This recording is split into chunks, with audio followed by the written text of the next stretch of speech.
ওমর ইবনে খাত্তাব রাদিয়াল্লাহু তাআলা আনহুর সময়ের ঘটনা। তখনকার সময়েও যারা ইহুদি ছিল, যারা নাস্তিক ছিল, তারাও আয়েশা সাহাবায়ে কেরামদেরকে, নবীদেরকে প্রশ্ন করত। বিভিন্ন প্রশ্ন কইরা তারা আটকানোর চেষ্টা করত। সূরা কাহফের মাঝে ইহুদিরা আয়েশা নবীজিকে 3টা প্রশ্ন করেছিল। ঠিক একইভাবে ওমর ইবনে খাত্তাবের সময় এক নাস্তিক আয়েশা ওমর ইবনে খাত্তাবকে বললেন যে যদি আপনি 4টা প্রশ্নের উত্তর দিতে পারেন তাহলে আমি মুসলমান হয়ে যাব।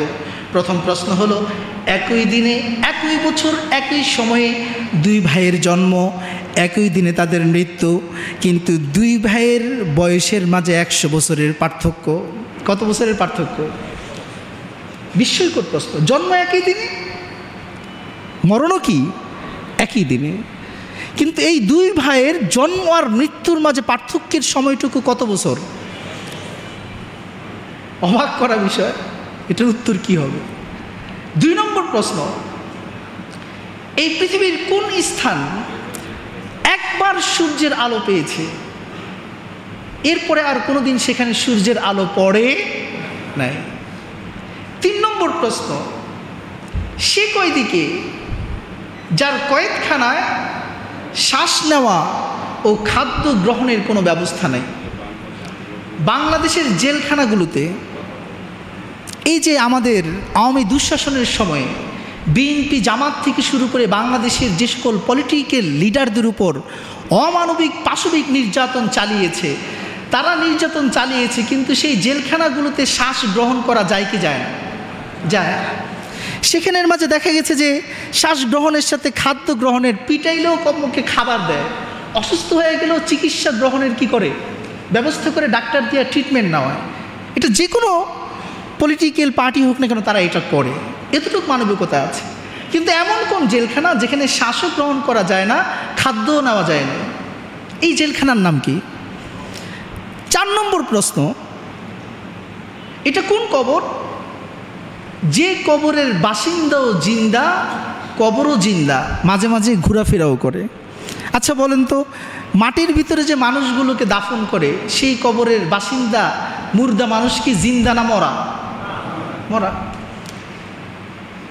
তখন ওমর ইবনে খাত্তাব রাদিয়াল্লাহু তাআলা আনহু চিন্তা করলেন যে প্রশ্নকে যদি কোরআনের আলোকে দিতে হয় তাহলে এই নাস্তিককে যদি তাওহীদের বাণী সূরা ইখলাসের শিক্ষায় দীক্ষিত করতে হয় এবং এই নাস্তিকের অন্তরে যদি ঈমানের আলো প্রজ্বলিত করতে হয়, তাহলে যিনি সবচেয়ে সুন্দর উত্তর প্রদান করতে পারবেন রাইসুল মুফাসসিরিন আব্দুল্লাহ ইবনে আব্বাস রাদিয়াল্লাহু তাআলা, যিনি মাত্র 14 বছর বয়সে ইসলামিক এম্পায়ার, দ্য খিলাফা অফ মুসলিমিন, মুসলমানদের যেই শাসন ব্যবস্থা, মন্ত্রী পরিষদ, সেই মন্ত্রী পরিষদের উপদেষ্টার মর্যাদা লাভ করেছেন কত বছর বয়সে?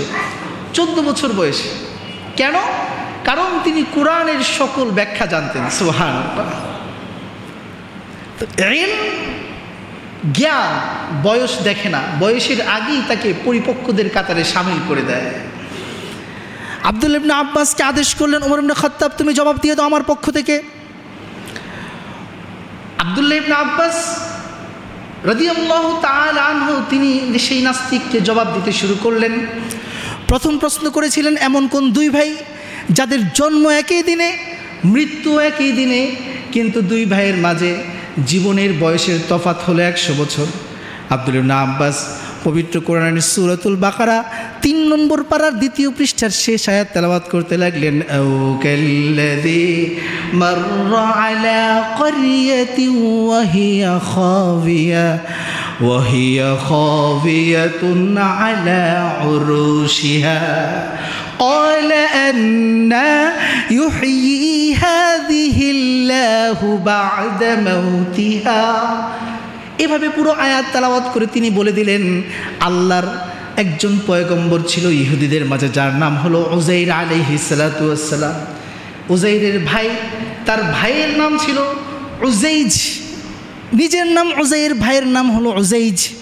এই উযাইর আলাইহিস সালাতু ওয়াস সালাম যখন ফিলিস্তিনের নগর দিয়ে গমন করেন, তখন তিনি দেখেন তার আশেপাশের একটা এলাকা প্রায় 100 বছরের উপরে, শত শত বছর ধরে সেটা মৃত্যুভূমি হয়ে পতিত পড়ে আছে। অবাক হয়ে গেলেন, কেমন করে আল্লাহ এই এলাকার বাসিন্দাদেরকে আবার জিন্দা করবেন। তার এই অবাক হওয়া ব্যাখ্যা তাফসির আপনারা প্রথম দিকে শুনেছেন, এই জন্য মূল ঘটনা আপনাদেরকে ফোকাস করতে চাই। তার অবাক হওয়ার পর রব্বুল আলামিন তাকে শিক্ষা দিতে চাইলেন, পৃথিবীর মাঝে যেহেতু সৃষ্টি আছে, প্রতিটা সৃষ্টিরই ধ্বংস আছে, যেহেতু জীবন আছে, জীবনের পরে কি আছে? মরণ আছে। এই জন্য রব্বুল আলামিন তাকে 100 বছরের জন্য মৃত্যু দান করলেন। ফাআমাতাহুল্লাহু মিয়াতা আমিন, 100 বছর তিনি মরেছিলেন। 100 বছর পরে তাকে আল্লাহ পাক আবার জিন্দা করলেন। জিন্দা করার পরে রব্বুল আলামিন তার সাথে থাকা খাদ্য পানীয় যেটা তাড়াতাড়ি পচে যায়, সেই খাবারগুলোকে 100 বছর তাজা রাখলেন। আর তার যে বাহন, যেই গাধাটি ছিল, সেই গাধাকে রব্বুল আলামিন 100 বছর মাইরা কঙ্কাল বানায় ছেড়ে দিলেন। অতঃপর নবীর সামনে সেই গাধাকে আবার জিন্দা কইরা প্রমাণ করে দিলেন যে যেই আল্লাহ মরণ দেন, তিনি আবার আমাদের মৃত্যুর পরে, কবরে যাওয়ার পরে, মাটির সাথে মিশার পরে, পানির সাথে ভাসার পরে, আকাশে উড়ার পরে, আগুনে জ্বলার পরে, পৃথিবী থেকে নিঃশেষ হওয়ার পরেও আবার জিন্দা করতে পারেন কে? আল্লাহ পাক। উজাইর আলাইহিস সালাম যে 100 বছর মরা ছিলেন, গিয়ে দেখেন তার দাড়িগুলো জিন্দা করছেন 100 বছর পরে, মৃত্যু দিয়েছেন 100 বছর কে? তো 100 বছর তো ওনার দাড়ি কাঁচা এখনো, কারণ তাকে তো আল্লাহ পাক যে অবস্থায় মারছেন সে অবস্থায় ফ্রিজ করে দিয়েছেন। কি করে দিয়েছেন? বর্তমান সম্প্রতি ইউরোপের মাঝে যে -°C তাপমাত্রার দেশগুলো, সেখানে একটা ফসিল আবিষ্কার করা হয়েছে যেটা 3000 বছরের প্রাচীন। একটা মানুষের মূর্তি পাথরে নয়, বরফের পাথরের ভিতরে পড়েছিল। যেমন করে মারা গেছে তেমন আছে, এমনকি তারা বলছেন যে তার ভিতরের যে রক্ত সেটাও এখনো তাজা আছে। আল্লাহু আকবার। বিজ্ঞানীরা বলছেন যে তার এই রক্ত থেকে ক্লোন করার প্রোগ্রাম তারা হাতে নিয়েছেন। তাহলে যেই আল্লাহ বরফের ছোঁয়ায়, বরফের মাধ্যমে 3000 বছরের মানুষের বডিটাকে ফ্রিজ করতে পারেন, বরফ ছাড়াও সেই আল্লাহ পারেন কি পারেন না? আল্লাহুস সামাদ। আমার আল্লাহ মুখাপেক্ষী, আল্লাহর কোনো কাজ করতে দুনিয়ার কোনো বস্তুর প্রয়োজন। সূরা ইখলাসের শিক্ষা।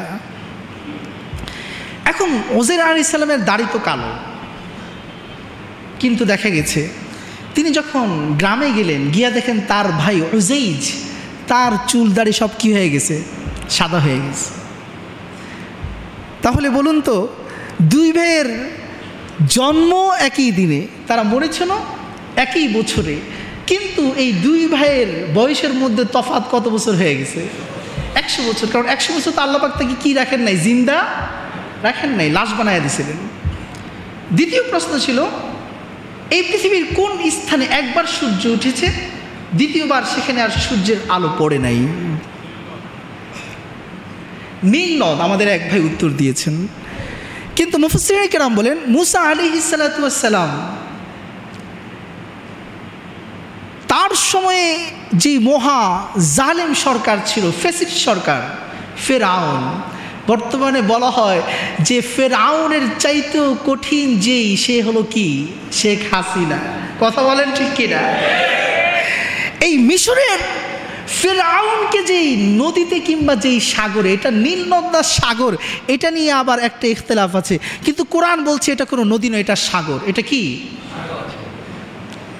সেটা যেটাই হোক না কেন, এটা একটা পানির জলাশয়, বিশাল পানির জলাধার, এক্ষেত্রে কোনো ইখতিলাফ নাই। তো হযরত মুসা আলাইহিস সালাতু ওয়াস সালামকে আল্লাহ পাক ওহী নাযিল করলেন। কি পবিত্র কোরআন বলছে? فأوحينا إلى موسى أن اضرب بعصاك। এই ফেরাউন ছিল সবচেয়ে বড় জালেম। মুসা তার বিপক্ষের সম্প্রদায়, তার বিপক্ষের লিডারদের যাকেই পাইতো তাকেই ধইরা ঠ্যাঙ্গাইতো, পিটাইতো, হত্যা করে ফেলতো। তাদের পুরুষদেরকে অচল করার জন্য ধইরা ধইরা জবাই করতো, নারীদেরকে বান্দি বানাইতো, তাদের উপর জুলুম করতো। আশা করি বুদ্ধিমানের জন্য সেটাই যথেষ্ট। বর্তমান সময়েও কিছুদিন আগে এরকম শাসক বাংলাদেশে ছিল কি ছিল না? এই হযরতে মুসা আলাইহিস সালাতু ওয়াস সালামকে আল্লাহ পাক যখন ফেরাউনের জুলুম থেকে বাঁচাইলেন, কিভাবে বাঁচাইলেন? আল্লাহ পাক হযরতে মূসা আলাইহিস সালাতু ওয়াস সালামকে কমান্ড জারি করে দিলেন, তুমি তোমার লাঠি দিয়ে সাগরের মাঝে আঘাত করো। আঘাত করার সাথে সাথে বনি ইসরাইলের গোত্র ছিল 12টা। এই সাগরের মাঝে রব্বুল আলামিন মূসা আলাইহিস সালাতু ওয়াস সালামকে বাঁচানোর জন্য আর ফেরাউনকে নীল নদে ইন্দুরের মতো চুবায়া চুবায়া মারার জন্য 12টা রাস্তা বানায়া দিছে। এই যে 12 রাস্তা আল্লাহ বানাইছেন, এই 12 রাস্তার 12 জায়গায় পানি যে সরছে, তখন সেখানে সূর্যের আলো ঢুকছে কি ঢুকছে না? এই সূর্যের আলো যেখানে ঢুকছে, একবারেই ঢুকছে। মূসা আলাইহিস সালাতু ওয়াস সালামকে এই সাগর পাড়ি দেওয়ার পরে যখন সেই পানিগুলোকে মিশিয়ে দেওয়া হয়েছে, আজ পর্যন্ত সেখানের পানি আলাদা হয়। 3 নম্বর প্রশ্ন ছিল আপনার, সে কয়দিকে যার কয়েদখানায় শ্বাস নেওয়া এবং খাদ্য গ্রহণের কোনো ব্যবস্থা নাই, তারপরেও আল্লাহ বাঁচায় রাখছেন। হযরত আব্দুল্লাহ ইবনে আব্বাস রাদিয়াল্লাহু তাআলা আনহু তখন পবিত্র কোরআনের একটি আয়াত তেলাওয়াত করলেন,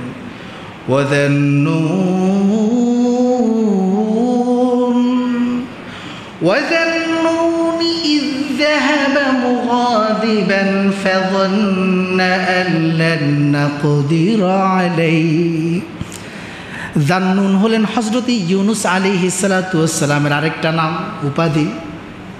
হযরত ইউনুস বিন মাত্তা ইউনুস আলাইহিস সালাতু ওয়াস সালাম তিনি যখন তার সম্প্রদায়কে দাওয়াত দিতে দিতে বিরক্ত হয়ে গেলেন, কেউ তার কোনো কথা শোনে না, তার আওয়াজে সাড়া দেয় না, তার ডাকে তার আহ্বানে ইসলামের পথে আসে না, কোরআনের আহ্বানে সে সাড়া দেয় না। নবীজির কথায় যখন তারা শুনল না, তখন ইউনুস আলাইহিস সালাতু ওয়াস সালাম ক্রোধান্বিত হয়ে রাগান্বিত হয়ে সেই শহর থেকে বের হয়ে গেলেন। বের হয়ে যাওয়ার পরে তিনি যখন নৌকায় উঠছেন, আল্লাহ পাক নৌকা ডুবাইয়া ইউনুস নবীকে কিসের পেটে ঢুকাইয়া দিয়েছেন? মাছের পেটে। এই মাছের পেটে যে ইউনুস নবী মাছের পেটের জেলখানায় ঢুকছিলেন, আল্লাহ পাক তো ইউনুস নবীকে শিক্ষা দিতে চাইছিলেন যে না, রাগ হলেই চলবে না, রাগ হওয়ার পরে কি পদক্ষেপ গ্রহণ করতে হবে সেই কমান্ডের জন্য অপেক্ষা করতে হবে তোমাকে। আমি রব্বুল আলামিনের কমান্ড আসা ছাড়া গোত্র সম্প্রদায়, ইমাম তার মুসল্লিদেরকে, নবীরা তার কওমদেরকে ছেড়ে যাওয়ার কোনো সুযোগ নেই। তখন হযরতে ইউনুস আলাইহিস সালাতু ওয়াস সালামকে যে আল্লাহ পাক মাছের পেটে ঢুকাইয়া দিয়েছেন, বলেন তো এই মাছের পেটের ভিতরে শ্বাস নেওয়ার কোনো ব্যবস্থা আছে? খাদ্য গ্রহণের কোনো ব্যবস্থা আছে? সেই যেখানে শ্বাস নেওয়া যায় না, খাদ্য গ্রহণ করা যায় না, সেখানে ইউনুস আলাইহিস সালামকে বাঁচায় রাখছেন কে? প্রমাণ হয়ে গেল সূরা ইখলাসের শিক্ষা, আল্লাহুস সামাদ। আমার আল্লাহ অমুখাপেক্ষী, আমার আল্লাহ তার বাঁচায় রাখার জন্য অক্সিজেনের প্রয়োজন হয়, খাদ্য প্রদানের কোনো প্রয়োজন হয় না। যিনি সব কিছু ছাড়া সব কিছু করতে পারেন তিনি কে? আল্লাহ সুবহানাহু ওয়া তাআলা। 4 নম্বর প্রশ্ন, এটা কোন কবর? যে কবরের কয়েদিও জিন্দা, আবার যিনি কবরের মধ্যে আছে, যেই কবরের মাদফুন দাফনকৃত ব্যক্তিও জিন্দা, আবার যেটা কবর সেটাও জিন্দা। তখন তিনি পবিত্র কোরআনের একটি আয়াত তেলাওয়াত করলেন। আব্দুল্লাহ ইবনে আব্বাস রাদিয়াল্লাহু তাআলা আনহু পড়তে লাগলেন, ওয়া হামলুহু ওয়া ফিসালুহু 30 শাহরা। সেই কবর হলো মায়ের গর্ভ। সেই কবরের নাম কি? মায়ের গর্ভ। মায়ের গর্ভের যে কবরস্থান, এখানে মায়ের গর্ভের ভিতরের সন্তানও জিন্দা, আবার মা নিজেও কি জিন্দা। আবার এই জিন্দা কবর নিয়ে মা বিভিন্ন তার কার্যক্রম সম্পাদন করে কি করে না? আল্লাহু আকবার। মায়ের গর্ভ এটাই বিশাল এক শিক্ষা। পৃথিবীর মাঝে গর্ভধারণের সর্বনিম্ন সময় 6 মাস। কয় মাস? তাহলে এর ব্যাখ্যাটা কি, ফায়দা কি এই তথ্য জানার দ্বারা? কারো বিয়ে হয়েছে 4 মাস পরে তার স্ত্রীর গর্ভে সন্তান প্রসব হয়ে গেছে, বলুন তো সন্তানটা কি ওই স্বামীর নাকি অন্য কারো? অন্য কারো। কারণ 4 মাসের মধ্যে সন্তান হতে পারে না। তার সর্বনিম্ন সময় কয় মাস? 6 মাস। এই জন্য মায়ের গর্ভ এক মহাবিস্ময়। এই আয়াতের তাফসীর আমরা আরেক দিন জানবো। প্রিয় বন্ধুরা আমার, যেটা বলতে চাচ্ছিলাম যে আমার আল্লাহকে যদি আমরা চিনতে পারি তাহলে আমাদের হৃদয়ের ঈমানকে বাড়িয়ে দিবেন কে? ইমাম শাফি রাহিমাহুল্লাহ, তাকে প্রশ্ন করা হলো, আপনি যে আল্লাহ এক, তিনি যে আছেন, এটা চিনলেন কিভাবে? ইমাম শাফি রহমতুল্লাহ কি চমৎকার কথা বলছেন। তিনি বলেন, এ মুসলমান, এ মুমিন বান্দা, তুমি কি দেখো না বিশ্বের দিকে? আমি তো বিশ্বের দিকে তাকাই নাই, আমি শুধু একটা পাতার দিকে তাকাইছি। একটা পাতা আমাকে বুঝিয়ে দিছে আমার আল্লাহ কয়জন। কুল হুয়াল্লাহু আহাদ। কোন সেই পাতা? তুত পাতা। খুব ভালো করে লক্ষ্য করেন, তুত পাতা কেমন বিস্ময়কর। তুত পাতা এমন এক বিস্ময়কর পাতা, যেই পাতা ছাগল গরু খাইলে গোবর হয়ে যায়। সেই একই পাতা যখন আবার রেশমি পোকা খায় তখন সেটা রেশম সুতা হইয়া যায়। আবার সেই একই পাতা যখন হরিণে খায় তখন সেটা মৃগনাভি হয়ে যায়।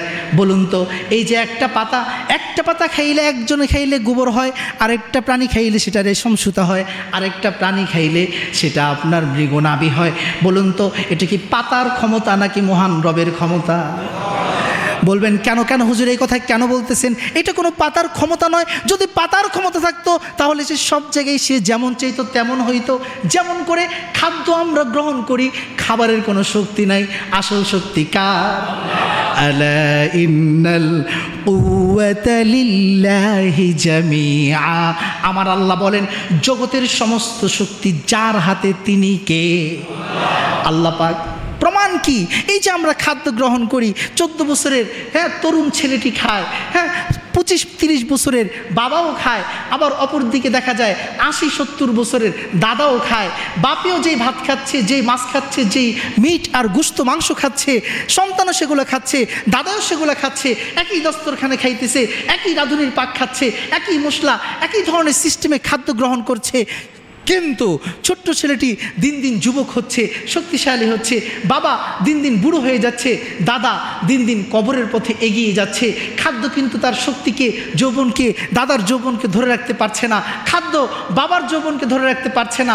খাদ্য সন্তানের যুবক হওয়াকেও বাধাপ্রাপ্ত করতে পারছে না, কারণ এই খাবারের কোনো শক্তি নাই। আসল শক্তি কার? তাহলে এই সূরা ইখলাসের আমল করবো তো ইনশাআল্লাহ। আমরা চাইবো কার কাছে? সন্তান চাইবো কার কাছে? সাহায্য চাইবো কার কাছে? অর্থ এবং রিজিক চাইবো কার কাছে? যদি আল্লাহর কাছে চাওয়ার শিক্ষা আমাদের হৃদয়ে বিশ্বাস করি, লালন করে পালন করতে হলে আমল করা ছাড়া বিকল্প কোনো রাস্তা নাই। আমল কি করব? প্রতিদিন 10 বার সূরা ইখলাস পাঠ করবো ইনশাআল্লাহ। আসুন, বিসমিল্লাহির রাহমানির রহিম। কুল হুয়াল্লাহু আহাদ আল্লাহুস সামাদ লাম ইয়ালিদ ওয়া লাম ইউলাদ ওয়া লাম ইয়াকুল লাহু কুফুয়ান আহাদ। আল্লাহ রাব্বুল আলামিন আমাদেরকে প্রতিদিন জান্নাতে 10 বার সূরা ইখলাস পড়ে একটা করে রাজপ্রাসাদ নির্মাণ করার তৌফিক দান করুন।